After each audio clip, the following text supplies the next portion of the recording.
computador e na minha internet não é uma coisa que é muito inteligente da minha parte. Talvez eu já tenha que começar a planejar, sei lá, dar uma aula pelo celular aí, eventualmente, numa situação extrema.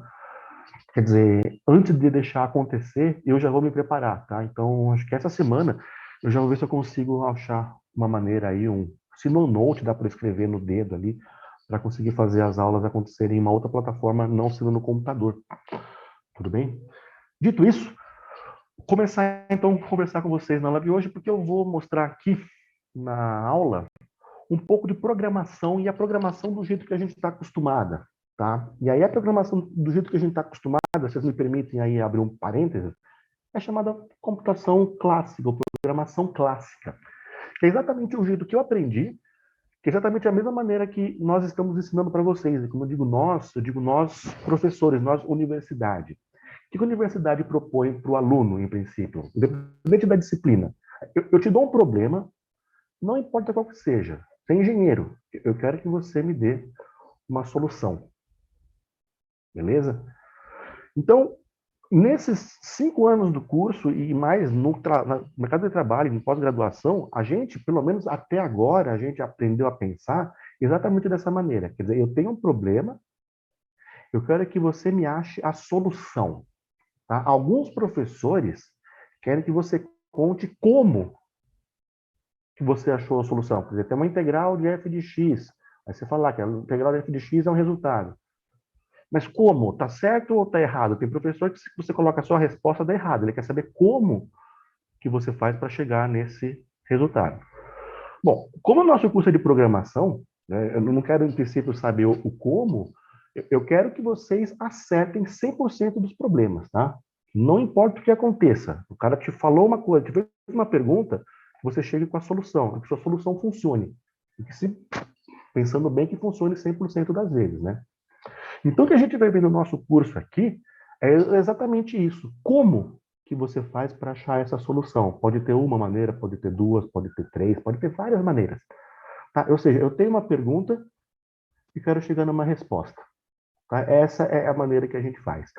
Como que eu vou fazer isso com vocês? Através, basicamente, da aplicação de algoritmos, tá? Que são, basicamente, receitas de bolo. Quer dizer, então eu vou ter umas instruções, a gente vai, então, pegar essas instruções e testar essa solução para diversas situações.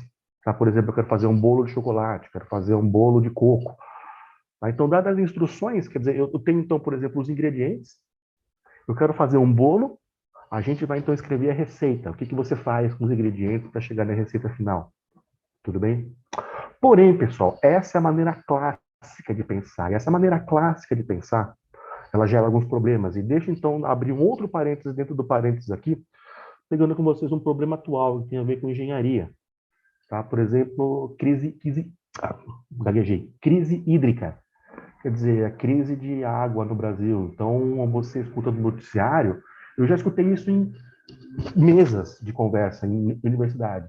O pessoal fala assim, putz, mas que azar, né? Porque a gente não conseguiu prever se vai chover ou não, então, sei lá, por causa de São Pedro, que não mandou chuva, a gente está em estiagem, então, infelizmente, a nossa energia está em bandeira vermelha. Isso em 2012, 2013. Agora, cara, em 2021, sei lá, quase 8 anos depois que eu ouvi isso pelas primeiras vezes, os caras vêm entrar na tal da bandeira preta, que vai pagar uma fortuna na energia elétrica, e de novo o argumento vai ser porque a gente não sabe se vai chover ou não. Isso, na verdade, é ridículo de pensar. Vocês me desculpem, tá? Eu brigo com as pessoas, de repente não consigo ficar quieto às vezes quando eu escuto umas bobagens, e quando você fala que simplesmente a gente está com crise hídrica no Brasil, é para você dar risada. Se você ficar prendendo geração de energia num país desse tamanho para rio, quer dizer, acho que eventualmente, não estou agora sendo sarcástico, estou de repente até falando sério, tá? É mais interessante a gente fazer a dança da chuva do que investir dinheiro em ciência e tecnologia, porque, quer dizer, eu dependo de uma coisa que a natureza produz para a gente. Infelizmente, eu não sei fazer chover, a nossa ciência não sabe fazer chover.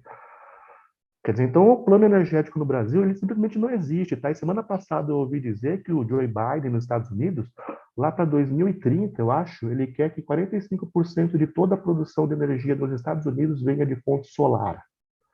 Tá? Ele está tentando arrecadar dinheiro lá com o pessoal do Congresso para fazer esse negócio acontecer. Quer dizer, em vez de ficar reclamando de crise hídrica ou de furacão ou de coisas do tipo, os caras estão simplesmente investindo em coisas que têm sentido, né?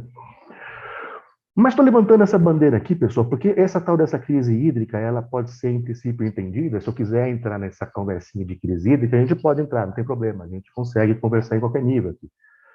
Eu quero saber, por exemplo, se vai chover ou não. Mas não estou querendo saber se vai chover amanhã, se tem frente fria chegando. Eu quero saber se daqui um ano, daqui 2 anos, será que daqui no ano que vem, 2022, será que vai ter muita chuva?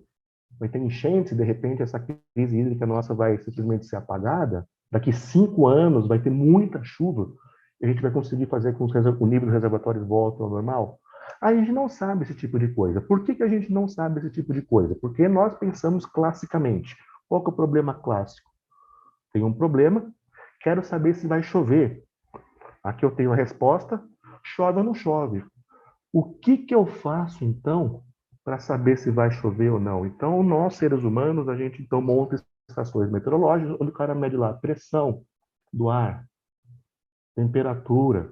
Tem um monte de coisa que o pessoal que estuda meteorologia sabe bem. Tem a ver com termodinâmica, mas mede lá as várias grandezas.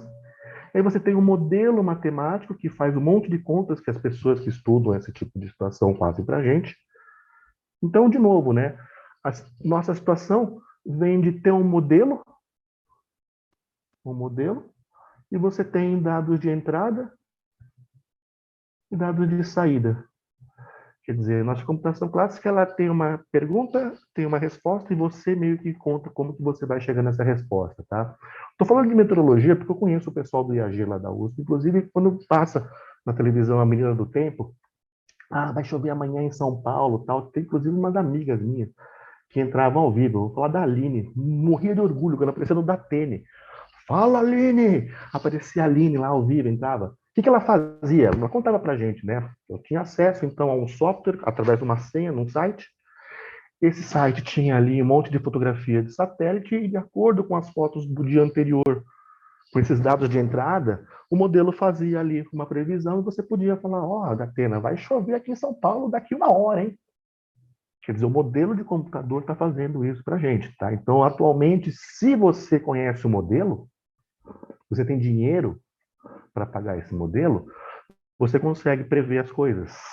O que está acontecendo atualmente, pessoal, que está indo na contramão da nossa lógica, e eu preciso contar isso para vocês, é que talvez esse modo de pensar esteja com os dias contados, tá? Porque existe um conceito chamado machine learning, vem do inglês machine de máquina, learning de aprendizado, onde as máquinas estão começando a aprender. Olha só que bizarro. Tipo, eu tenho os ingredientes, eu tenho um bolo feito, um bolinho aqui, tá vendo? E o computador pega os ingredientes, ele pega o bolo e fala para você como que você tem que fazer esse negócio. Ou seja, a gente agora muda a maneira de pensar, porque eu dou o problema, eu dou a resposta e falo para a máquina, acha uma maneira de conectar as duas coisas. Quer dizer, pega os ingredientes, pega o bolo no final e fala para mim, passo a passo, o que eu preciso fazer com os ingredientes para chegar nesse resultado final. Bom, exagerando um pouco, mas é basicamente esse o processo de machine learning. A máquina vai começar a aprender, ou seja, no sistema muito ideal de meteorologia, eu tenho dados de entrada. Quais são os dados de entrada? É pressão, temperatura, de uma estação meteorológica aqui no Brasil. Aí tem uma lá em Santa Catarina, tem em São Paulo, tem em Palmas, em Tocantins, eu tenho em Goiânia, eu tenho em Araçatuba, eu tenho em Limeira. Quer dizer, cada cidade tem uma estaçãozinha. E o computador consegue pegar todas essas informações num dia, junto, e ver. Olha para o céu, está chovendo ou não? O que está acontecendo? Então você não sabe como, mas a máquina pega a entrada, pega a saída, e pode fazer isso com um número gigantesco de informação, um número gigantesco de dados. E a máquina pode então aprender o que a gente vai chamar de correlações ou padrões entre as coisas. Será que se a pressão mudar no dia, vai chover no dia seguinte? Será que se a pressão variar muito rápido, será que vai fazer geada? Quer dizer, isso você pode ver em função de latitude, longitude, em função de temperatura do solo, em função de pH do ar, umidade do ar, um monte de informações. As máquinas estão aprendendo a fazer isso. Tá? Então, atualmente, o que a gente tem, estou usando aqui a metrologia de exemplo, mas você tem isso aplicado, por exemplo, no mercado financeiro, quando você fala de uma ação de uma empresa, aqui o preço dela e o tempo. Aí você sabe que esse preço ele vai oscilando, né? Quer dizer, vai ter uma época de alta e uma época de baixa. Será que você consegue prever altas e baixas na flutuação de uma ação de uma empresa? Por exemplo, Petrobras. Quero comprar, tem aquela historinha, né, pessoal, de você vende na alta e compra na baixa. Quer dizer, tem a baixa, vai aumentar, ou vai ter uma queda, ou vai ficar estável. Quer dizer, esse tipo de informação, o mercado de trabalho é tudo em função de especulações. As máquinas hoje em dia estão aprendendo justamente a fazer isso. Eu não sei como, tá? Mas eu falo para a máquina, ó, pega então todas essas informações, pega esses dados dessa empresa aqui, vê como que ela funcionou em 40 anos e vê qual que é a tendência atual do mercado, e me fala daqui uma semana qual que vai ser a previsão do preço desse negócio. Aí você vai fazendo tudo em função disso, tá? Isso no mercado financeiro tem é, uma importância violenta. Aí assim, ó, tem um site muito interessante, aqui, ó, vou tentar passar para vocês aqui, ó, que fala sobre correlações. Correlações é acontecer uma coisa e acontecer uma outra coisa em seguida, e elas estarem correlacionadas. Tá? Em princípio, coisas correlacionadas podem não ter situação de causa e efeito. Por exemplo, esse site aqui, eu vou tentar mandar para vocês aqui no chat. Espera um momentinho só. Deixa eu só fazer. É que se eu tentar, deixa eu colocar aqui.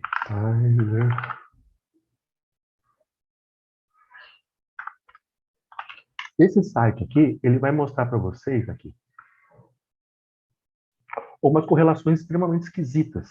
Quer dizer, o número de vezes que o Nicolas Cage aparece em filmes está correlacionadas com o número de pessoas que morrem afogadas em piscina. Quer dizer que quanto mais filme o Nicolas Cage fizer, mais pessoas vão morrer afogadas. Não, não tem nada a ver uma coisa com a outra, mas elas estão correlacionadas. Deixa eu mandar para vocês aqui no chat esse site, porque, cara, é muito engraçado. Tem umas correlações aqui que são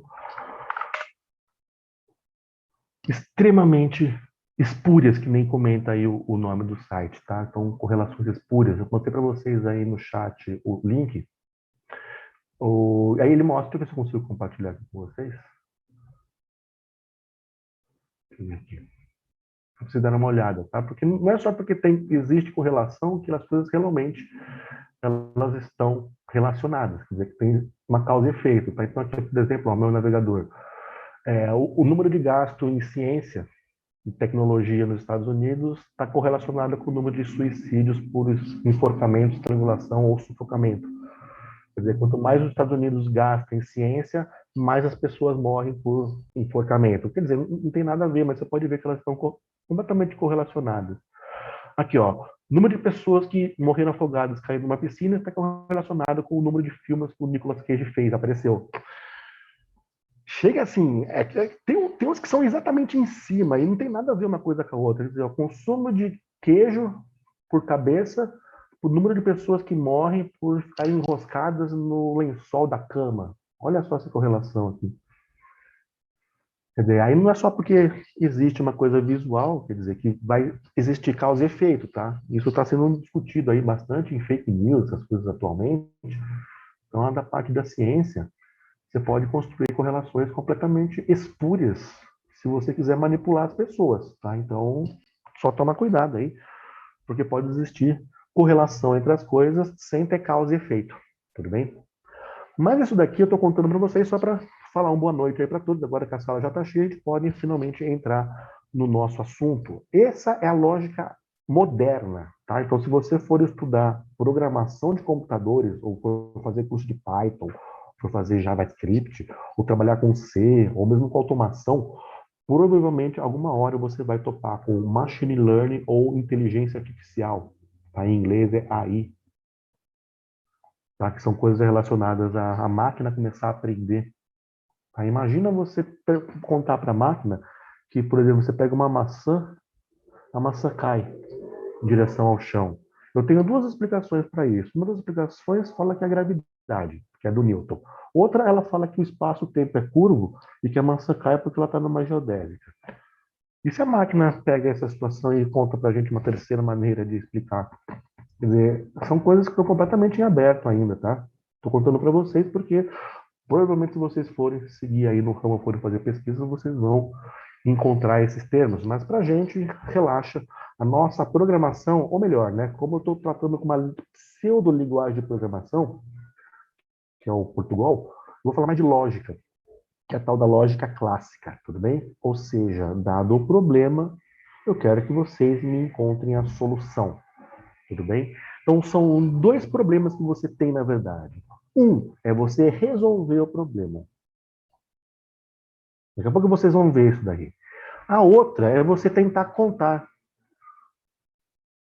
em passos, por exemplo, ou se você quiser fazer um manual de instruções para resolver esse mesmo problema.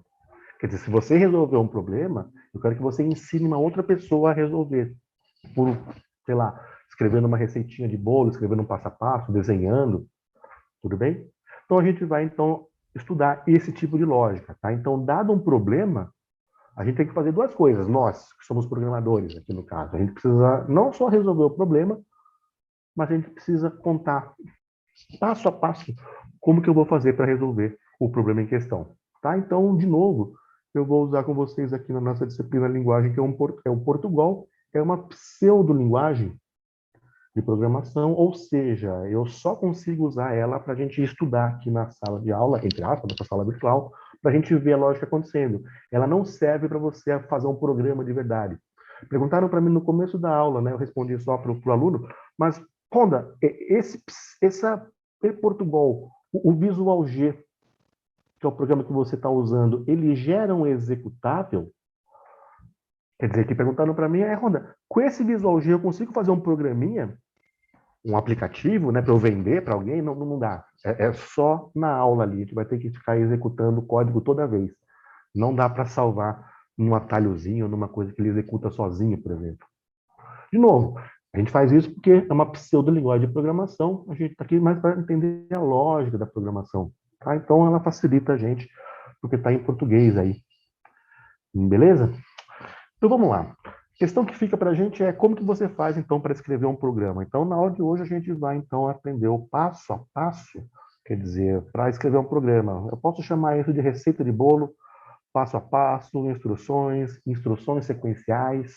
Quer dizer, na verdade, o que a gente vai ter são instruções que eu preciso obrigatoriamente resolver elas seguindo uma ordem. Tá? Então, não basta dar as instruções, elas precisam ser feitas em uma sequência. Beleza? Ah, perguntaram para mim, né, se professor, estou fazendo curso de jogos aqui, ajuda em programação? Com certeza, né? Porque todos os jogos, eles são feitos também baseados nessas instruções. Quer dizer, se um bonequinho precisa ir para cima ou para baixo, com certeza você precisa contar essa instrução em algum lugar do programa. Tá? Se apertar a tecla X, ele vai recarregar a arma. Quer dizer, então são todas instruções que a gente passa para o computador. Desde jogos, ó, sites, aplicativos, todos passam por instruções. Bom, nosso caso é muito mais simples, tá? Daqui a pouco eu vou mostrar para vocês. A gente vai, no máximo, conseguir fazer umas contas aí mostrar o resultado na tela. Mas vamos lá. Então, para a gente, eu vou chamar agora essas instruções de algoritmo. Tá? Na verdade, eu já devo ter usado com vocês essa palavra. Eu uso muito código. Quer dizer, eu vou abrir com vocês, então, o Visual G, e tudo que tiver escrito ali, as instruções passo a passo, a gente chama de algoritmo. Tá? Em programação, o jargão que a gente usa é código. É o seu programa, tá? Você vai escrever ali. E aí, na aula de hoje, eu vou mostrar para vocês algumas maneiras da gente conseguir contar essas instruções. Quer dizer, eu vou ter um probleminha e quero contar passo a passo como resolvo ele. Então, tem uma linguagem escrita, que a gente vai usar o Portugal, pode ser feita por fluxograma, quer dizer, eu vou mostrar para vocês que eu posso colocar as instruções em quadradinhos, com flechinhas que você vai seguindo, e posso fazer isso também com símbolos e desenhos. Tudo bem? Se eu não souber, ou se eu estou falando com uma pessoa, um chinês, e quero falar para o chinês, ó, você vai ter que ligar o computador, você vai ter que fazer isso. Como que eu falo para esse cara ligar o computador, instalar um software, sendo que eu não falo a língua dele? Então, às vezes, a gente pode usar símbolos e desenhos. O que eu tenho, de novo, eu vou insistir nesse ponto, é que a gente tem um problema, eu tenho uma resposta no carro. Você vai ter que fazer duas coisas. Uma, encontrar a resposta. E dois, falar qual que é a solução. Quer dizer, como que você faz para chegar nessa resposta? Tudo bem? Em princípio, aqui no curso de programação, não importa o que você faz, porque dado o problema, se você me deu a resposta, só nota é 10. Pelo menos aqui nesse curso. Você vai ver que não basta você fazer isso daqui. Obrigatoriamente você tem que, de alguma maneira, mesmo que de cabeça ou mentalmente, fazer essa solução. É isso que a gente vai tratar. Nossa aula, então, pessoal, ela vai estar, em princípio, em busca de soluções. Tudo bem? Pode ser que tenha uma, duas, três, quer dizer, várias soluções que chegam na mesma resposta. E aí cada um vai ter liberdade de escolher o que é mais interessante aí, o que é mais legal. Mas é o seguinte, eu quero que vocês me ajudem aqui, então, a fazer um algoritmo, tá? Então, eu chegava na sala de aula, lembra que a sala era presencial e era na lousa, tá? Aí eu falava pro pessoal, vamos fazer um joguinho aqui? Vamos escrever um algoritmo. Quero que vocês me ajudem a solucionar um problema. E esse problema é chamado, conhecido, né, na literatura, por torres de Hanoi. Os alunos contam para mim, conforme eu vou desenhando aqui, que eles já viram esse tipo de dispositivo em alguns museus, parques, né? O que é essa torre de Hanoi? Eu desenho mal pra caramba, mas olha aqui, ó. Basicamente, uma estrutura que tem três postes. Um, dois, três. Tá meio torto aqui, eu desenho mal pra caramba, tá? E aí, num dos postes, eu vou ter três discos. Os discos, se você olhar de cima, ele é furado assim, tá? Ó. Um donut. Você coloca no poste. Então, eu tenho um disco que é grande, aí eu tenho um disco médio, aí eu tenho um disco pequeno. Não sei se vocês já viram esse jogo, mas espera aí. De novo, né? Se eu ficar lendo slide aqui, ficar desenhando as coisas que nem era na época presencial, a gente vai estar perdendo o maior trunfo da nossa aula, que é o computador aqui na minha frente. Quer dizer, então, o que eu tenho agora, olha só que legal, peraí, deixa eu só parar de compartilhar isso aqui com vocês, para eu mandar esse link no chat.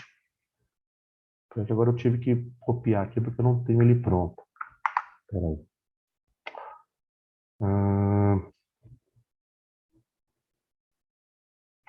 Ó, já mandaram aqui para mim cubo mágico. Opa, cubo mágico, melhor ainda. Cara, já que você falou de cubo mágico, tem um canal no YouTube, acho que é Chris Ramsey, agora eu não vou lembrar o nome do cara, é um loirinho, parece o Ragnar, um maluco todo riscado, tatuadão. Ele resolve problemas de lógica, assim, só porque foi comentário do cubo mágico para mim. E tem um outro chamado Cubastic também, que é um canal que acho que o menino é russo, mas depois ele fala em inglês, assim, que também ajuda a resolver problemas de lógica, de abrir, fechar. Eu vou pegar o mais simples deles, que é a Torre de Hanoi, tá? Então, quem comentou aí comigo, eu adoro ficar vendo essas coisas aí. Peraí, deixa eu mandar com vocês o link, eu já mandei? Não sei se eu mandei, vou mandar de novo. Aqui, ó. O que é esse link? Deixa eu abrir aqui para mim, que eu também quero ver. Aqui, ó. Perdi todo mundo agora. Aqui, ó, Clube de Matemática, tá aqui, ó. Ah, agora tá um pouquinho melhor. Não que o desenho dele seja melhor, porque é colorido, tá? Mas são três postes aqui, ó, onde você tem discos de tamanhos diferentes. Esse Eduardo K, olha o bigode do rapaz aqui, ó. Diz que foi o cara que criou, o matemático francês que criou esse jogo. Aí tem lá, né, uma lenda. Vou deixar aqui para vocês lerem depois essa lenda aqui. E a lógica desse jogo é basicamente o seguinte: você tem que pegar todos os discos que estão nesse poste e mover para, por exemplo, esse terceiro poste que está aqui. Então a regra é você pegar todos os discos de um poste e levar para o outro. Só que não é só isso. Você só pode fazer isso levando em consideração mais duas regras. Você só pode mexer um disco por vez e você não pode colocar um disco grande em cima de um menor do que ele. Tá sempre colocando um disco menor em cima de um maior. Tudo bem? Então, para a gente ver essa solução, vamos descer um pouco mais aqui, ó. Por isso que eu mandei para vocês aqui, ó. Então, aqui as regras do jogo, vou mover apenas um disco por vez. Um disco maior nunca pode ficar em cima de um menor. Sempre um menor em cima de um maior. Aí tudo bem. Então, ó, para jogar aqui, você vê que você pode fazer isso com vários discos. Eu vou fazer com vocês com três só, tá? Coloca aqui para mim, ó. Um, 3 discos. Tá? Diz aqui, então, que a quantidade mínima de movimentos é 7. Então, o que eu vou fazer? Eu vou simplesmente, então, pegar um disco, tiro desse poste e levo para cá, ó. Tiro desse poste e não posso colocar aqui agora, porque ele é maior. Então, eu só posso mover para cá. Agora, eu preciso rearranjar esses movimentos, porque eu quero que todos eles venham para cá, ó, nesse terceiro disco. Agora, o que eu posso fazer? Ixi, agora eu vou ter que pôr esse daqui aqui. Posso pôr esse cara aqui. Ponho esse daqui. Agora eu posso mover, agora ficou livre. Eu posso mover esse cara para cá. Não posso colocar ali. Sim. Problema. Todos os discos do lado, solução. Todos os discos do outro. Tá? Diz aqui para mim que a quantidade mínima de movimentos são 7, mas não foi isso que eu perguntei. Eu quero simplesmente que você me ajude a resolver. Como que eu faço, então, para pegar os discos do poste 1 e levar para o poste 3? Tá? Eu vou fazer isso. Se eu fizer e completar, eu posso clicar aqui no reset, ó, e começar novamente. Tá? Então, com 7 movimentos, quer dizer, como você faria com 7, né? Aí você pode ficar testando aqui. Quer dizer, agora você tem que tirar esse cara daqui, ó. Não tem como começar de maneira diferente. Então, vou fazer. Ó, assim que eu fiz antes, né? Pum, pum, pum. Vamos lá. Parar. Primeira coisa, então, que eu preciso entender é o que o cara quer. Qual que é o problema? O problema, então, é mover todos os discos usando as regras de um poste para o outro poste. Beleza. Achei a resposta? Achei. Não dá para fazer com menos. 7 é o mínimo. Inclusive, está falando aqui, ó. Tem uma continha para fazer. Então, a primeira coisa que eu preciso que vocês façam é achem para mim a solução. Como você faz, então, para sair dessa situação inicial e chegar na situação final? Aí depois que você resolveu, eu quero que você tente escrever para mim esse passo a passo. Tá? Então eu vou deixar aí um tempinho para vocês fazerem essas duas coisas. Um, para você resolver essa situação, a torre de Hanoi. E dois, para você escrever essa solução.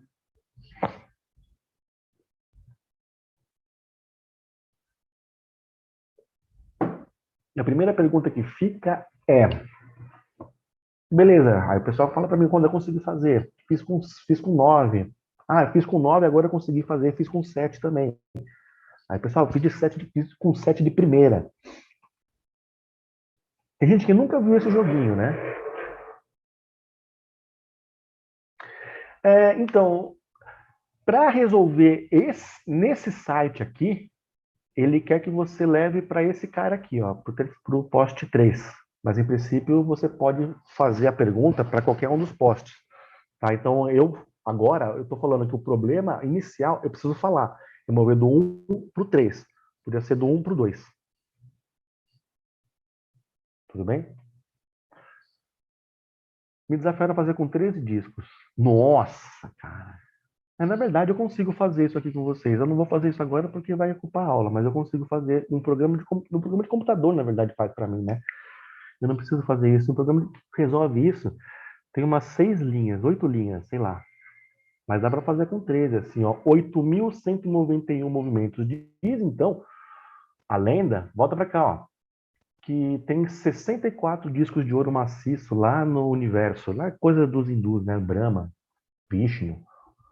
Porque, ó, Deus criou a torre de Brahma com 3 hastes. Aí o Buda começou a mover os 64 discos. Diz que quando ele terminar de mover o último disco do primeiro para o terceiro poste, o universo se encerra. Diz que esse é o ciclo do universo. Essa é a lenda, né, que conta por trás disso daí. A lógica que você usa para 3 é a mesma que você usa para 4, para 5, para 6 e para 7, que você usa para 13. Tá? O Jorge perguntou para mim, Ronda, essa lógica que você está usando para 3 serve para 4? Sim, serve para 4, para 5, para 6. Na verdade, isso chama-se recursão. Se você resolve para 3, você resolve para 4. Resolve para 4, você resolve para 5. Resolve para 5, você resolve para 6. Ou seja, você resolve para 3, você resolve para 64 também. Essa é uma das lógicas de computação, mas não é para o nosso curso assim. nosso curso aqui, mas a resposta é sim. Beleza? Então, ó, primeira coisa que está chegando aqui para mim é o pessoal ter dúvida. Honda, como que eu faço para contar para você essa história? Peraí, deixa eu voltar aqui para minha tela cheia. Peraí. Quer dizer, agora eu posso voltar aqui para minha telinha feia, porque agora vocês já viram lá a simulação. E se precisar, vocês entram no chat ali, né? Cadê?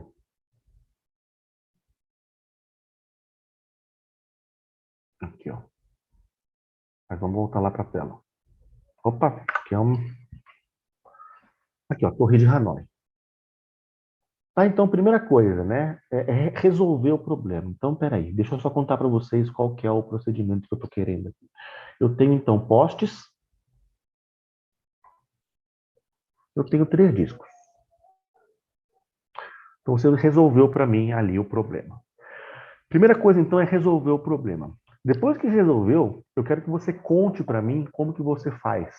Por exemplo, que chegou para mim no chat, uma das maneiras que o pessoal resolveu, chegou escrito assim para mim, ó, mova ou mover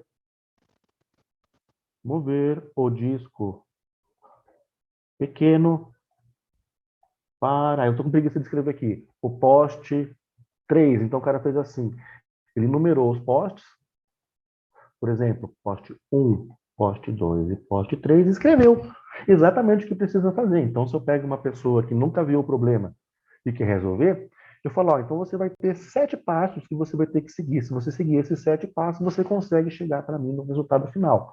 Então, por exemplo, usando o português, que é uma linguagem escrita, linguagem falada, né, que a gente no Brasil, a gente consegue resolver. Beleza, então posso escrever, olha, pega o disco pequeno. Você pode falar que o disco é pequeno, e tem um médio e tem um grande, por exemplo, né? Pegue o disco pequeno do poste 1 e leve para o poste 3, por exemplo. Só que assim, aí eu estou dependendo de uma linguagem escrita. Vocês viram que até eu estou com preguiça de escrever aqui, ó. Mova o disco, quer dizer, começa a ficar meio trabalhoso para você. E aí, em exatas, a gente gosta, e aí por isso que a matemática é simbólica. A gente gosta de símbolos. Porque, veja bem, eu posso fazer, por exemplo, o que o pessoal sugeriu para mim, ó, numera os postes, professor. Em vez de escrever primeiro poste, segundo poste ou terceiro poste, chama de 1, 2 e 3. Tem gente que vai falar assim para mim, ó, pega os discos, chama de P, M e G, por exemplo, ou de A, B e C. O pessoal está começando a usar símbolos. Por quê? Porque é mais fácil escrever P do que pequeno, médio. Coloca PMG, a gente já sabe o que é. Quer dizer, se você fizer uma legenda do lado, a gente consegue se entender. Mas eu vou falar para vocês, pessoal, que sendo bastante econômico, por exemplo, eu vi um cara da Rússia, que é um chinês. Eu quero falar para ele como que ele faz para fazer o procedimento. Eu consigo fazer isso, então, usando uma linguagem que eu vou inventar agora. Então, fazer assim, ó.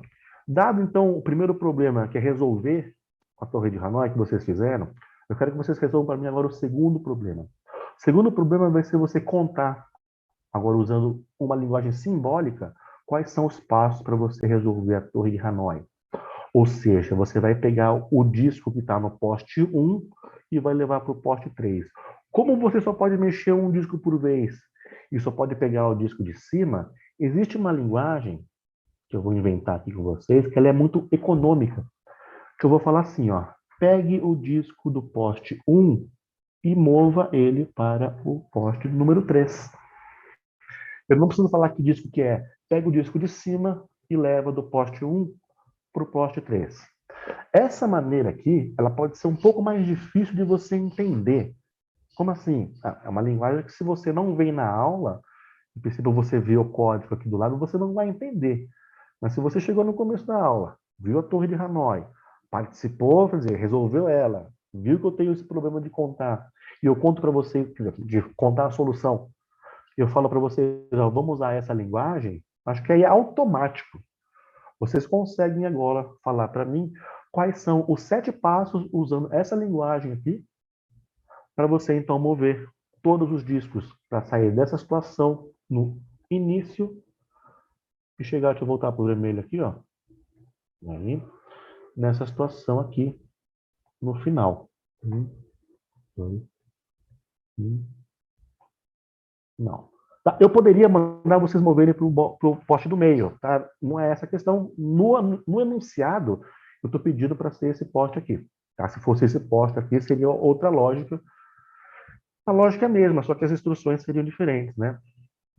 O pessoal começa a mandar para mim, aí, assim, eu sugeri fazer com uma flechinha. Tem gente que faz com ponto, por exemplo, 1.3. O que é? É 1,3? Não, não, não. Nessa linguagem, está falando para você pegar o início e o fim. Tem gente que faz 1-3, tem gente que coloca 1,3. Aqui depois você tem que separar, né, os passos. Bom, aí vocês achem a maneira mais adequada. Tudo bem? O que a computação faz, na verdade, é unificar. Tá? Porque cada um vai falar uma linguagem, aí não pode. O computador fala uma linguagem só. Então, a partir do momento que eu falar para vocês, olha, tem uma linguagem, eu sou obrigado a seguir ela. Tudo bem? Então, ó, o movimento eu vou deixar vocês completarem aqui, tá? Não é o intuito da aula resolver a torre de Hanoi, mas só mostrar para vocês que, dado um problema, você tem que fazer duas coisas: é resolver o problema e contar passo a passo como que você faz para solucionar esse problema em questão. Tudo bem? Aqui, ó, 1/13. Então, o próximo, quer dizer, eu peguei então o disco. Você pode desenhar. Como assim desenhar? Quando eu fazia isso na sala de aula, vinha uns alunos com uma folha de caderno. Tem gente que desenha bem pra caramba, né, cara? Eu tô desenhando aqui, mas os caras conseguem fazer isso daqui em 3 dimensões, assim, sei lá, com sombra, assim. Aí você pega esse disco aqui, Honda, coloca nesse porta, desenha um cilindro lá, assim. Visual, perfeito, tudo bem? A questão é, quando você está escrevendo o programa, não basta você resolver. Você precisa achar uma maneira, e quanto mais bonitinho ficar, melhor vai ser.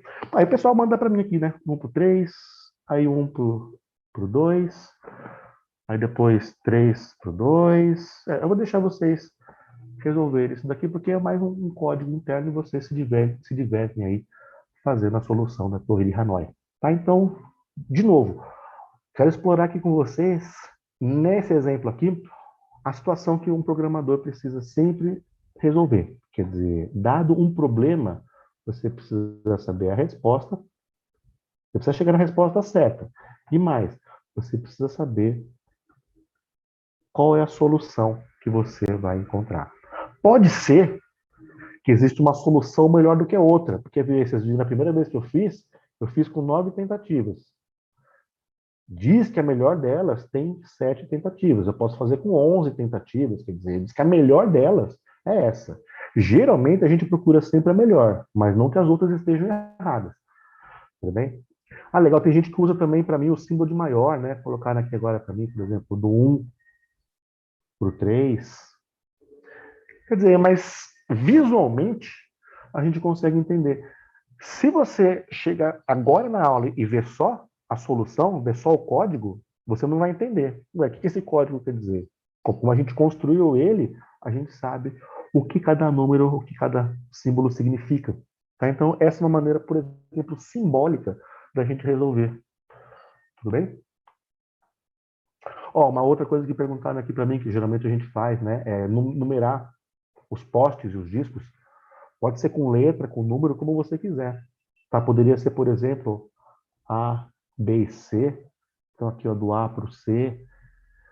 Quer dizer, aí depende de como que você monta. O que você precisa fazer é, além de fazer a solução, você precisa colocar uma legenda, né? Por exemplo, aqui, ó, eu numerei de 1 a 3 os postes, e aí sim, com essa legenda vocês conseguem decifrar para mim aí. Beleza? Exemplos de instruções. Tá? Que depois eu postei esse negócio aqui, os caras começaram a reclamar que eu sou cachista. Como assim? Só porque é da Xbox? É verdade, né? Só porque é da Xbox, tá certo? Então, por exemplo, né, eu comprei um videogame, veio da China o videogame. As instruções estão todas em chinês. Aqui pode estar em polonês, pode estar em russo, em cirílico, eu não sei.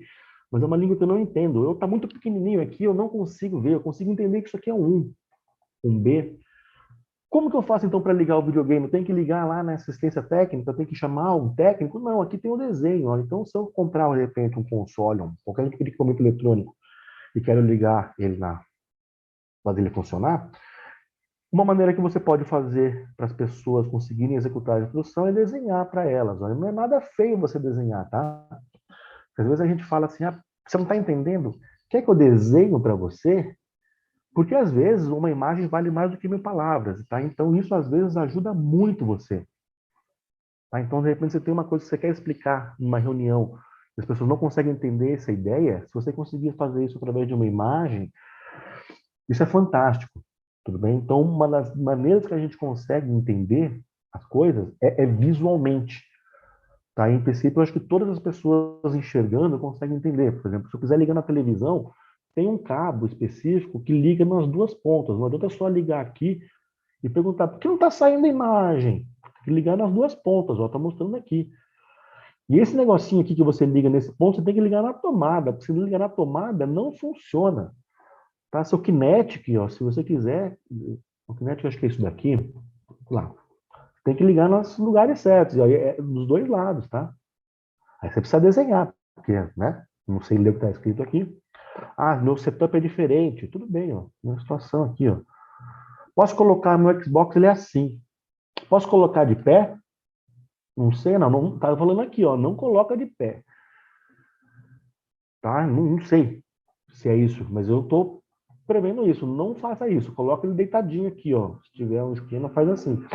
E como que eu faço para ligar o bichinho? Ah, tem aqui, ó, o seu controle. Você vai ter que abrir essa pecinha branca, inserir pilhas e tem que falar que as pilhas têm polaridade, né? Tem o mais e o menos, porque senão você consegue se confundir ali e não vai ligar. Aí se você apertar esse botãozinho com esse símbolo aqui e esse aqui, ó, provavelmente deve, não sei, deve haver uma comunicação entre os dois. E se eu quiser falar com vocês durante uma call, ó, só clicar aqui, espetar o fone ali no próprio controle. Pô, é verdade, cara, no Xbox o fone vai no próprio controle, que é bacana pra caramba. Bom, não tem amplificação e tudo, mas eu não sei mexer com videogame, comprei ali para ligar para meu filho. Ah, tem aqui um desenho, pelo menos vergonha, acho que não dá para passar. Que você consegue ver o desenho e não é feio, tá? Pode parecer bobo, tal, não é não. Tanto que se você compra coisas caras, provavelmente vai ter um manual com figuras, tá? Não entendeu o que é que eu desenho? Sim, desenha para mim, bem melhor. Por exemplo, comprei essa cadeira aqui que vocês estão vendo eu sentado, não é exatamente esse desenho, mas ela não vem montada, né? Porque o frete é gigantesco, vem numa caixinha, uma caixona. E aí você, putz, não sabe montar o negócio. Tudo bem, não se desespera, porque eles fornecem para você a ferramenta necessária. E as peças todas, ele não colocou números, podia ter colocado números, né, que a gente fez nos postos. Aqui eles chamaram de letras, ó. Então isso aqui é o pistão C, rodízios. Eu falei rodinha, aí o pessoal brigou comigo. São rodízios. Se quem souber o nome certo aí fala. Aí tem essa estrela aqui que falaram para mim o nome depois no chat, eu esqueci já. Quer dizer, a então, aqui, ó, são 5 peças, são 5 rodinhas, 5 rodízios. A peça B é essa estrela aqui, ó, que tem 5 pontas. Então, você vai pegar a pecinha A e nessa direção, você vai colocar as rodinhas, os rodízios aqui. Aí você vai pegar essa peça C, o pistão, o amortecedor aqui, ó. A cadeira sobe e desce, legal. Vai pegar esse negócio e essa pistão, esse negócio. Pega o pistão e não pode inverter. Essa parte menor aqui tem que ficar para cima, ó. Então você vai pegar essa parte e encaixar assim. Então tá tudo escrito. Então, em princípio, se você nunca montou uma cadeira na sua vida, mas você meio que tem a habilidade ali, né, de mexer com as coisas, porque às vezes você precisa fazer força, não é só ler. Precisa fazer força e tudo. Se tiver essa habilidade, eles fornecem as ferramentas, ó, e coloco aqui, ó, parafusos M8, M8 aqui também. Então você chegando com essas peças aqui, ele te mostra como você faz passo a passo para chegar no produto final. Então, essa é a programação que a gente vai fazer. Eu tenho peças, eu quero chegar aqui. Se eu não usar isso daqui, eu ignorar, falar assim, eu sou rebelde, cara, eu vou montar isso daqui do jeito que eu quiser, porque eu sei o que eu estou fazendo. Provavelmente vai dar problema, né? Porque eu não vou conseguir chegar no mesmo resultado. Isso aqui foi projetado para funcionar de acordo com essa montagem. Não adianta eu simplesmente eu chegar com as peças e escolher o jeito que eu vou. Vou querer colocar 4 rodinhas em vez de 5. Não, você tem que seguir o manual à risca, tudo bem? Então, essa é uma maneira escrita de você falar as instruções. O que a gente Não vai usar muito aqui no curso, mas talvez seja importantíssimo na vida dos senhores, é, em princípio, o conceito de fluxograma, tá? Que tem a ver, basicamente, com as instruções, só que não desenhadas agora. Você vai organizar elas em forma de ideias, quer dizer, organizar suas ideias, perdão, em forma de caixotes. E esses caixotes, quer dizer, o pessoal costuma falar muito do dashboard, né? Vão guiar para você uma linha de pensamento. Então, por exemplo, você tem uma ideia nova, você tem um plano novo, você tem alguma coisa diferente que você quer mudar na sua empresa, que você quer implementar. Para você fazer isso, você precisa que as outras pessoas entendam a sua ideia para poder aplicar aquilo. Você tem que convencer as outras pessoas que você está com uma ideia boa. E às vezes, cara, principalmente quando você começa a estudar exatas e começa a ver coisas muito complicadas, quanto mais coisa complicada você vê, mais complicada é a maneira de você falar. E é exatamente o contrário que tem que acontecer. Quanto mais você sabe de uma coisa, mais simples tem que ser a sua abordagem para as pessoas. Tá? Quando você sabe muito, muito do negócio, você tem que saber falar disso com uma criança de 3 anos de idade. Foi isso que me falaram na minha defesa de doutorado. E é verdade. Não adianta você chegar com termos complicadíssimos para explicar uma ideia que ninguém vai entender o que você está falando. Isso não é ser nem um pouco funcional. Fluxograma, então, ajuda a gente a desenvolver essas ideias. Então, se você quiser passar com as pessoas um raciocínio, uma ideia nova, geralmente são inovações. Você pode e deve fazer isso através do conceito de fluxograma, porque as ideias, o fluxograma ele flui de uma maneira muito dinâmica. As ideias fluem de uma maneira muito dinâmica, tá? Você pensar em termos de fluxograma, em etapas e colocando flechinhas, é uma coisa que faz sentido e a gente consegue entender, tudo bem? Então, assim, tem uma parte da matéria que eu preciso ensinar para vocês o que é, em princípio, de o que é um fluxograma. O pessoal sempre fala para mim, obrigado, no chat, o mapa mental da programação, quer dizer, o mapa mental da situação, né? Geralmente você, como gerente ou líder de projeto, você tem uma visão mais global. Não adianta você ver só uma parte do problema. Tem que enxergar o todo. E é difícil você enxergar o todo e convencer as pessoas das suas ideias, tá? Então, usando o fluxograma, você consegue fazer isso de uma maneira mais democrática, talvez. Tá? Então, assim, ó, aula de fluxograma, dá para ensinar fluxograma? Eu não sei, eu acho que não, porque eu vejo, e é verdade, memes, onde o pessoal usa esse conceito para fazer piada. E aí, geralmente, as pessoas entendem. Então, esse aqui é o fluxograma clássico, né? Que você vê aqui uma pergunta, e dependendo da resposta da sua pergunta, você faz uma instrução ou você faz outra. Aí tá graça, né? Estou com fome? Sim, então vou comer. Estou com fome? Não. Vou comer da mesma maneira.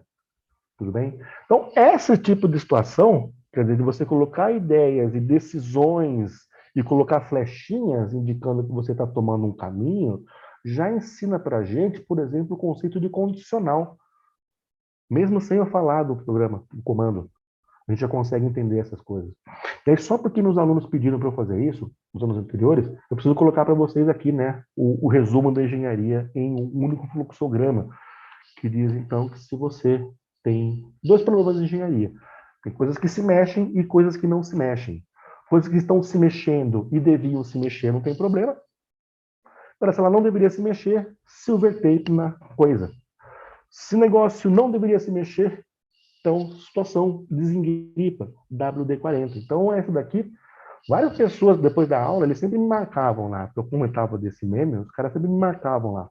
Bom, como ela está online agora, eu já mando para vocês aqui, tá? Então, essa é basicamente a situação da gambiarra do Brasil. Né? Está se mexendo, não devia, é silver tape, se está engripado, é WD-40 e está tudo tranquilo. E, de novo, fazendo piada aqui com vocês, para mostrar que, em princípio, não existe aula de fluxograma, né? Quer dizer, é uma coisa quase que lógica. De novo, lógica. Como assim lógico, professor? É uma pergunta. Está se movendo? Sim ou não. Não dá para fazer as duas coisas ao mesmo tempo. Ou está parado ou está se mexendo. Então, dependendo da sua resposta, você é obrigado a seguir numa direção diferente. Tudo bem? Aí tem cursos, né, na internet mostrando para as pessoas como fazer fluxograma. Eu peguei esse fluxograma aqui de um desses sites aí, mostrando que existem softwares para você fazer isso. Então aqui, pessoal, tá as instruções para você eventualmente trabalhar aí numa pizzaria, tá? Tá lá quebrado o sistema do iFood, o cara só consegue fazer pedido na maneira antiga, que via telefone. Então você não sabe como fazer isso, vai chegar lá uma pessoa nova que não sabe fazer o atendimento via telefone, nunca trabalhou na sua pizzaria. Então você pode fazer um passo a passo. Em vez de escrever instruções, porque se você coloca uma receita de bolo, fica chato de ler. Se eu imprimo esse negócio num PowerPoint, ninguém se dá sono. Se eu escrevo, aí parece receita de bolo da minha avó. Quer dizer, então uma maneira que você pode fazer é fazer visualmente as instruções coloridas, aqui, ó, com símbolos, quer dizer, com quadradinhos, com losangos, cada um significando uma coisa, com uma cor diferente, para ficar visualmente mais atraente. Faz diferença? Faz diferença, tá? Você dá uma instrução escrita na mão e uma instrução assim para a pessoa, provavelmente assim ela vai ficar até mais contente de ler ou de fazer as instruções do que você simplesmente mandar uma instrução escrita ali no papel. Tá, então aqui, por exemplo, né, você vai simplesmente atender o telefone, verifica o cadastro da pessoa, né? Pega lá o número do telefone e vê no computador, no Excel lá. Essa pessoa já tem cadastro? Se ela não tem cadastro, então você pergunta, qual que é o seu nome, qual que é o seu endereço? Grava aqui no sistema. Se ela já possui cadastro, você não precisa fazer esse passo, o cadastro já está feito, você vem direto para cá. Registra o tamanho da pizza. É pizza pequena, média ou grande, senhor? O cara fala lá, aí você registra. Aí você pizza do quê? Aí você registra lá, frango com catupiry. Há mais itens para adicionar? Quer dizer, deseja alguma uma coisa a mais, senhor? Quer borda recheada? Não, vem direto para cá. Os caras falaram, sim, quero borda com cheddar. Aí você adiciona um item para o pedido. Ah, quero alcaparras. Aí você coloca lá, aí vem para cá. A observação para o pedido? Sim, eu quero sem cebola. O cara tira a cebola do pedido. Não tem observação, você vem para cá.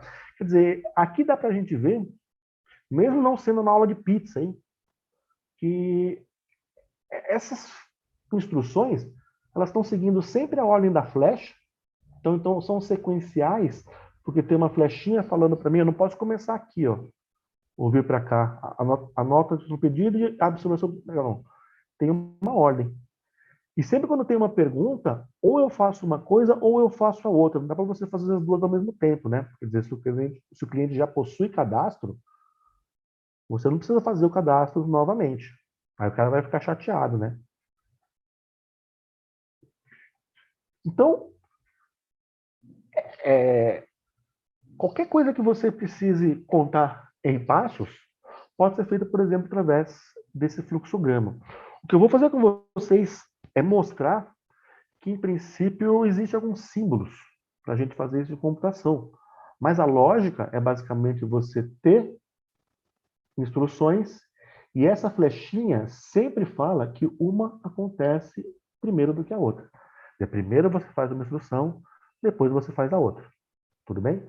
Ou seja, fluxograma é uma maneira ideal para a gente escrever um código de computador. Quer dizer, eu falo para o computador, olha, faça isso, depois faça aquilo, depois faça isso outro, depois imprime na tela alguma coisa. Quer dizer, vocês vão ver que a partir de agora a gente pode escrever o nosso programa, se você quiser desenhar ele, fazer para o fluxograma e depois escrever o código. Tá? Eu não vou ficar fazendo as duas coisas, porque vai tomar muito tempo. Mas, em princípio, vamos tentar entender como a gente constrói, então, esse passo a passo, usando esse fluxograma. Não vou cobrar isso de vocês, tá? Isso daqui é completamente, entre aspas, irrelevante. São símbolos. E cada lugar que você entrar vai ter símbolo de um jeito. Tá? Então, um livro de programação vai ter o símbolo que é uma coisa. Aí, se você entrar em um site, vai ser outra coisa. Se você baixar um programa para fazer fluxograma, você vai ver que o símbolo deles são outros. Tá? Então, só para a gente não ficar perdido aqui com os símbolos, eu vou colocar como referência aqui para a gente agora, toda vez que eu for escrever um código no computador e quiser desenhar um fluxograma, eu vou usar basicamente esses três símbolos aqui. Aí eu vou mostrar para vocês, a partir da próxima aula, né, que nosso código, na verdade, ele acontece entre o início e o fim. Então, no meu programinha, agora, no meu código, eu sempre vou ter o início e fim. E aí, para início e fim, eu vou usar esse redondinho aqui, ó. Se eu tiver que fazer alguma conta, eu vou usar simplesmente um retângulo, que é processamento. E se a gente tiver uma condicional, eu vou deixar para falar isso na próxima aula, eu vou usar esse losango. Quer dizer, vai ser uma pergunta. Se for sim a resposta, você faz uma coisa. Se for não a resposta, opa, não a resposta, você vai fazer outra coisa. Tá, mas assim, não importa qual que seja o símbolo, porque vocês conseguem, por exemplo, acompanhar esse fluxograma aqui, ó, simplesmente lendo as instruções, tá? Não importa se é condicional, aqui, por exemplo, no condicional, ó, ele vai fazer uma pergunta, aí ele usa esse losango. Para coisa simples, ele vai usar um quadradinho. Aí, para começar, ó, o início, ele vai usar esse redondinho. É basicamente visual. Para vocês não vai fazer diferença nenhuma, porque eu não vou cobrar que vocês montem fluxograma. Tá? É interessante vocês saberem fazer, desenhar ali, rabiscar, mas não é uma coisa que eu vou obrigar vocês a fazerem. Dica, tá? Se eu vou preparar uma aula, uma palestra ou qualquer coisa, eu sempre faço isso em termos de fluxograma. É que chega uma hora que você não precisa desenhar, a sua cabeça consegue. Quer dizer, eu, pelo menos, eu tenho uma grande habilidade de conseguir enxergar as coisas sem precisar escrever. Mas não é todo mundo que tem isso, né? Cada um tem uma habilidade. No princípio, eu consigo montar os blocos na cabeça e saber o que preciso fazer sem precisar desenhar. Se você não conseguir fazer isso, normal. Desenha, escreve para você conseguir se organizar. Tá? As pessoas mais brilhantes que você vai conhecer na vida são as pessoas que tomam nota de tudo que está acontecendo na cabeça, porque nossa cabeça ela pensa, quer dizer, pensa rápido demais, não consegue às vezes lembrar ou processar. Então, às vezes você precisa se organizar e fazer fluxograma de uma maneira excelente que você conseguir controlar o fluxo de ideia que você tem. Tudo bem? Então, eu aconselho bastante a utilização dessa técnica aí de fazer resolução de problemas. Deixa eu ver o que eu tenho aqui, peraí. Tá. Então, assim, o que a gente vai ver então agora é que para escrever um código, eu sempre vou usar o Visual G. Então, peraí, qual que vai ser então a receita de bolo para a gente aqui? Né? Colocar aqui receita de bolo. Toda vez que você for escrever um código agora, você sempre vai precisar fazer a mesma coisa. Tá? Se eu estiver usando o Visual G, vai ter que ser desse jeito aqui. Se eu estiver usando C++, tá? C++ vai ter um outro procedimento. E se eu estiver fazendo, por exemplo, professor, em Portugal Studio, que é um Portugal gratuito que tem na internet, você vai ver que é uma coisa completamente diferente, tá? E eu só estou escolhendo de novo esse Visual G, porque é exatamente a maneira como esse código está escrito no plano de ensino de vocês. Então, só por isso, eu vou usar o Visual G. Toda vez que você for escrever um código, então é obrigatório que lá no seu código apareça essas 4 palavras. Algoritmo, para falar que você tem um código. Isso aqui é coisa do Visual G. Por que tem que escrever o algoritmo? Isso aqui é coisa da receita de bolo.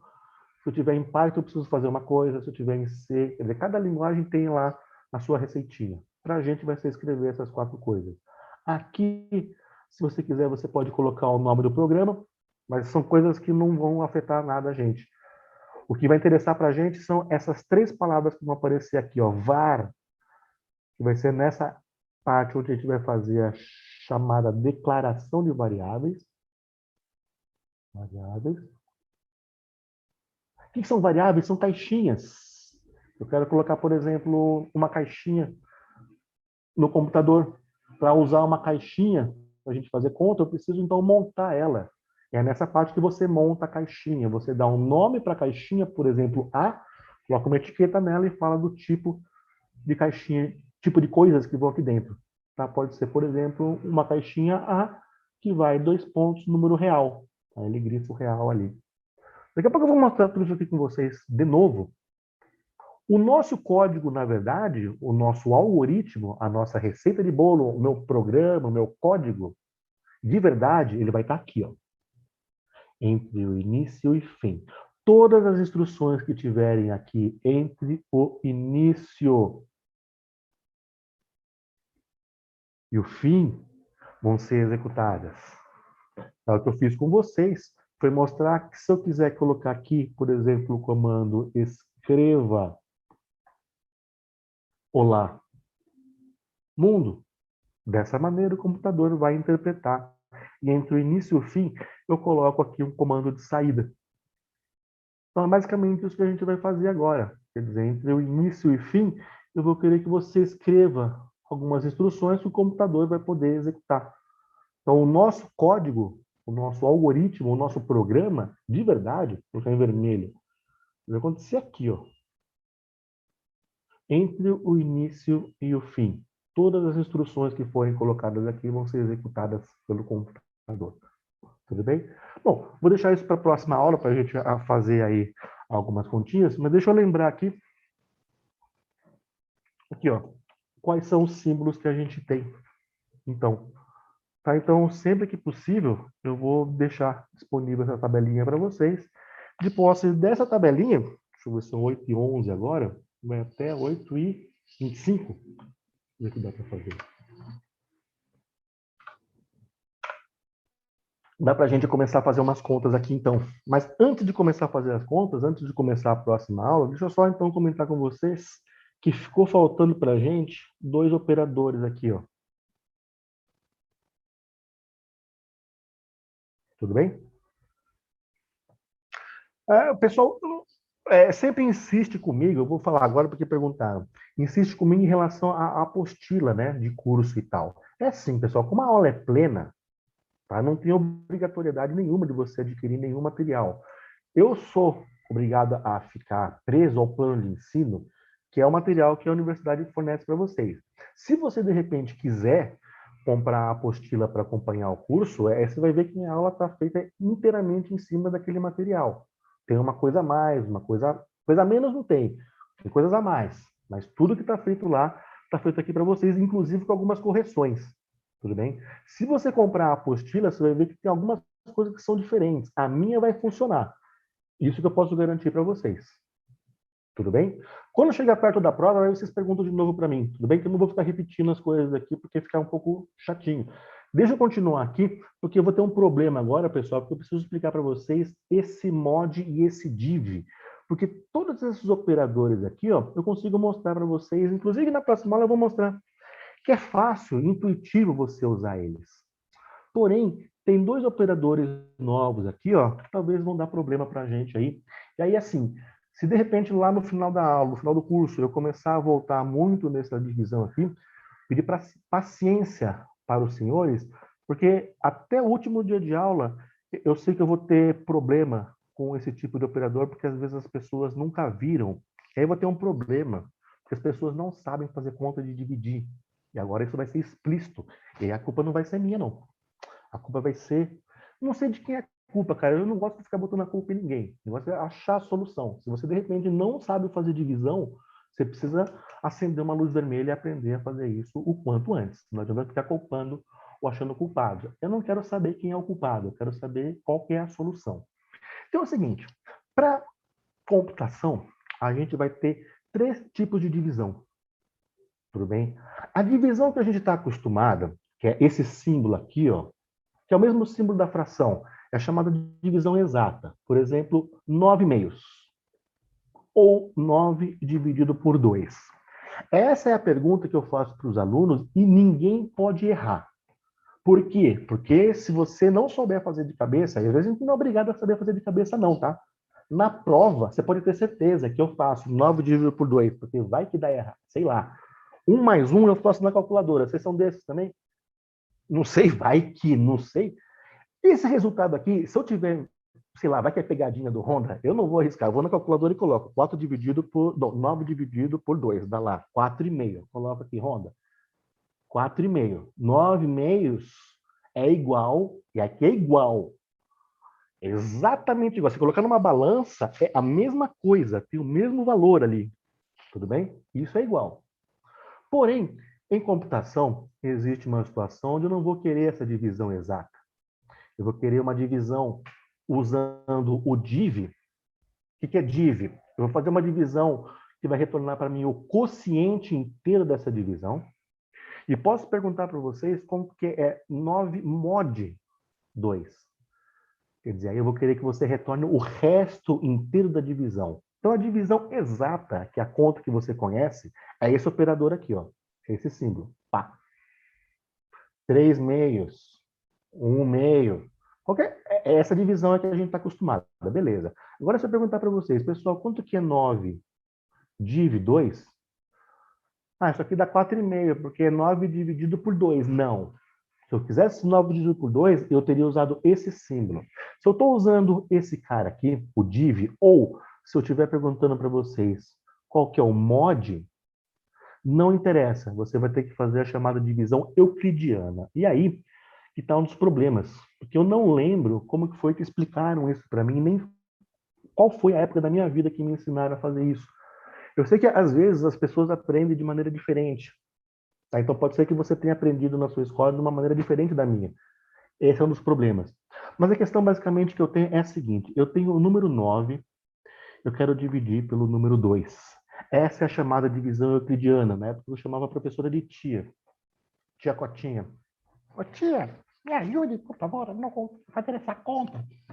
Assim, meu pequeno Rondinha, vem aqui. Para fazer essa conta, você tem um algoritmo. Quer dizer, você tem uma receita de bolo que você vai ter que decorar. E aí você fica chateado lá, porque você tem que decorar, é difícil. Mas não é não. Porque assim, ó, aqui, nessa posição, e esse nome aqui, cara, você vai lembrar que a tia Cotinha me falou, que chama-se quociente. Quando você é criança, você... Nossa, que nome esquisito. Mas é o quociente. Esse número aqui, aí presta atenção, ele precisa ser inteiro. Grifar aqui, ó, inteiro. Eu não quero vírgula agora. Então, 4... Não, esquece a vírgula, são só números inteiros. Você vai colocar aqui o maior número inteiro, que vezes 2, esse cara tem que ser menor ou igual ao número que está aqui. Então, eu vou começando a chutar números inteiros. Quais são os números inteiros? É 1, 2, 3, 4, 5, 6, 7. Eu vou pegando cada um deles e substituindo aqui. Vezes 2, esse número tem que ser menor ou igual a 9. Tá? Então, você vai colocando aqui, 2 vezes 2, 4. 2 vezes 3, 6, ainda falta. 2 vezes 4, 8. 2 vezes 5, 10. 10 passou, então não pode. Então, tem que ser menor ou igual. Então, aqui, obrigatoriamente, tem que colocar o número 4. Quanto que é 9 dividido por 2? É 4? Não. Não é 4. Calma. Se você colocar o 4 aqui, 4 vezes 2, quer dizer, 2 vezes 4, isso aqui vai dar 8. Só que você tem 9 aqui. Ou seja, para chegar em 9, está faltando, aí você subtrai aqui, exatamente 1. Agora a sua conta está completa. Por quê? Quanto que é 9 dividido por 2? São 4 inteiros, mas sobra 1. Quer dizer, se eu tiver 9 doces para dividir entre duas pessoas, é 4 para cada uma certinho. Só que vai ficar sobrando um doce. O que você faz com esse doce? Não faz nada. Eu só quero inteiros. Não pode quebrar o doce no meio. O doce. Não pode quebrar o doce no meio. Aqui, ó, inteiro. Ou seja, 9 dividido por 2 em inteiros é 4, com o resto 1. E é exatamente isso que eu vou perguntar para vocês quando eu estou perguntando 9 div 2. Quando eu pergunto para vocês quanto que é 9 div 2, eu quero que você pegue o número 9, que você divida por 2, não completa essa conta, não quero vírgulas, é sempre inteiro. Aí você vai falar para mim, qual que é o quociente inteiro dessa conta? Você não vai colocar vírgula, não, sem vírgulas. É só aqui. 9 div 4, 9 div 2 é 4. Ou seja, se eu pegar o 9 e dividir por 2, vão ser 4 inteiros. Esse é o resultado exato? Não. É uma parte da pergunta. Se eu quiser saber quanto que sobrou, então eu vou perguntar para vocês. Quanto que é 9 mod 2? Ah, então você vai pegar o 9, vai dividir por 2 e vai olhar para o resto, que é essa posição que está aqui, ó, resto. Sempre o que estiver sobrando. No caso aqui, o resto é 1. Então, ou seja, 9 dividido por 2 é 4,5. Isso aqui não tem problema, que essa a gente não pode errar. Contas novas que vocês estão vendo aqui. Talvez você já esteja vendo isso pela primeira vez na vida. Eu acho que sim. Tá? Só se você já fez programação antes. Aí você já viu, né? Tem assim. Mas não, para a gente é mod e div. Tudo bem? 9 div 2, então significa que eu vou pegar o 9, vou dividir por 2 e vou olhar para o quociente. Ou seja, isso aqui é 4. Se eu tiver 9 mod 2, eu vou pegar o 9 e vou dividir por 2, mas eu vou olhar para o resto. Esse resto aqui é 1. Beleza? Daqui a pouco eu vou mostrar para vocês para que serve o módulo div. Mas tem pelo menos duas aplicações clássicas. Mas espera aí. Vamos ver então se está todo mundo ok. Eu vou deixar, em princípio, esses exercícios para a gente começar a fazer. Como está dando o horário da aula, eu vou deixar para resolver esses exemplos com vocês no começo da próxima aula. Tudo bem? Então vamos lá. Para a gente então dar início à aula, eu vou querer que vocês então falem para mim qual que vai ser esses resultados dessas contas aqui.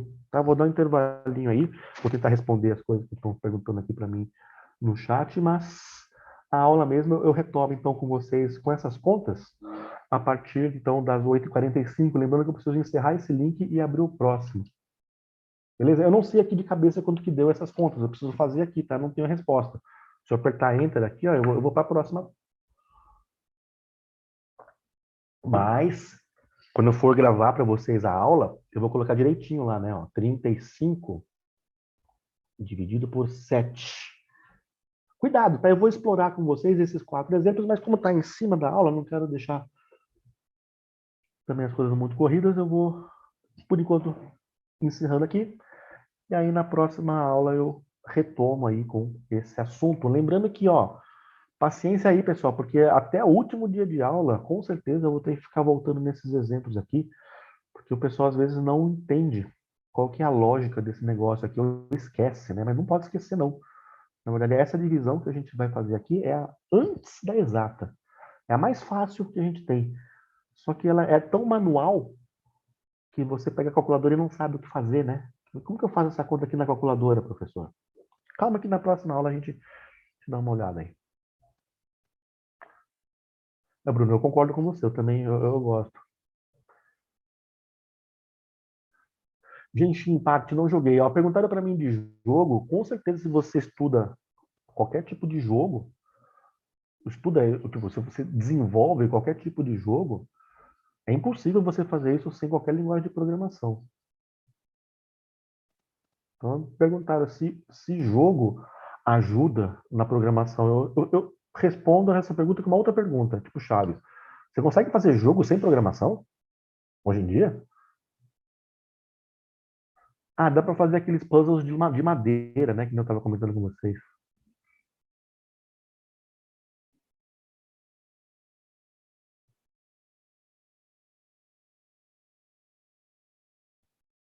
Não, tipo, esconde-esconde, pega-pega nesse jogo já existe. Eu quero vender um jogo. Não, não sei se vocês conhecem a Galápagos. Não, tô falando bobagem aqui. Eu tenho o Catan aqui, cara. Catan. Tem o Magic, você não precisa de computador para jogar. Verdade, dá para você trabalhar com jogos sem programação, é verdade, dá sim. Mas provavelmente o seu jogo vai ter regras, e as regras elas não precisam de um algoritmo. Provavelmente um programa de computador consegue fazer essas regras melhor do que a gente. Victor, eu não sei a resposta, se é isso mesmo. Eu vou. Ó, tá chegando diferente aqui para minhas respostas. 513, mas a última. Ah, não, a última. Ó, Victor, você tá certo. Sandra, eu acho que você se equivocou no último. Mas assim, eu vou deixar em princípio para errar mesmo. Daqui a pouco eu volto a contar a resposta. E na verdade, tem uma pegadinha que eu não coloquei aqui. E vou querer fazer com vocês assim que terminar a aula. Tudo bem? Isso mesmo, Gustavo, isso mesmo. Ah, o Wesley falando dos jogos da Galápagos são incríveis, cara. Putz, tem um jogo chamado, acho que é Dext. D-E-X-E-T. Putz, esse jogo é. É um jogo de criança, cara. Aquele Doble da Galápagos, todas essas, nossa, são fantásticas. Eu sou muito fã dessa empresa. Pena que os preços dos jogos de tabuleiro aqui no Brasil são quase que um crime, né? Aliás, tudo aqui no Brasil tá um crime. Ah, Sandra, é isso mesmo, isso mesmo. Ah, eu já vi esse do Lovecraft, eu vi, cara. Putz, não sei se é esse, mas tem um de terror do Lovecraft que joga você e a equipe contra o tabuleiro. Diz que assim, você não consegue zerar o jogo, você perde sempre. É difícil você zerar seguindo as regras. Deve ser isso que você comentou comigo.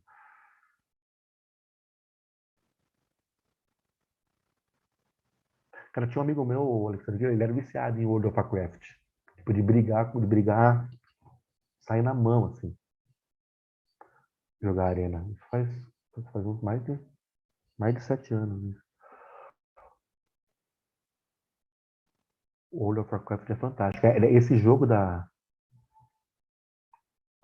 Call of Cthulhu aí do Lovecraft diz que é um terror de altíssima qualidade. Eu não consegui jogar, porque assim, aqui em São Paulo, eu vou até dar propaganda, cara, tem a Dices, que era do meu ex-cunhado. Ele nem tá mais lá, já tá com os amigos dele, mas é uma dessas hamburgueria que tem jogo. Tem a Ludoteca em São Paulo, que é famosíssima, né? Mas tem essa Dices também, e lá tinha esse jogo. Só que assim, cara, você vai para comer um hambúrguer, você fica 1, 2, 3 horas ali. Esse jogo são as 3 horas só para você começar a jogar. Então era impossível, assim, eu nunca fui para ficar o dia inteiro lá. O pessoal fazia corujão de ficar a madrugada inteira jogando. Isso é fantástico, cara. Olha que legal, você trabalha na Square Enix, bacana, cara.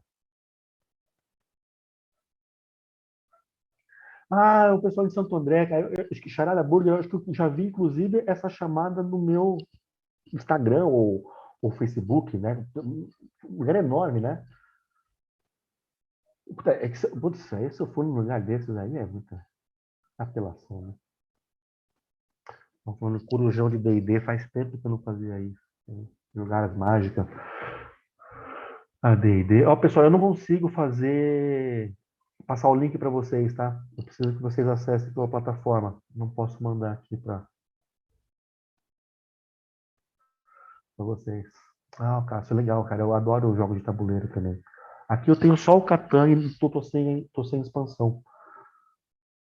Só com o original. Então, putz, é que agora foi dando tudo, né? Vai ficando velho, vai ficando pra minha filha, vai ficando indo embora. Aqui o que eu guardei comigo mesmo de jogo é o Catan e meus Magic, né? Meus Magic não dá pra.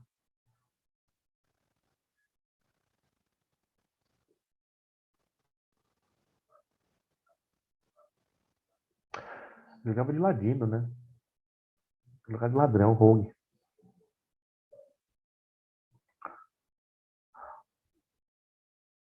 Tempo de fazer bárbaro pra sair batendo. Então, a época do RPG, nossa.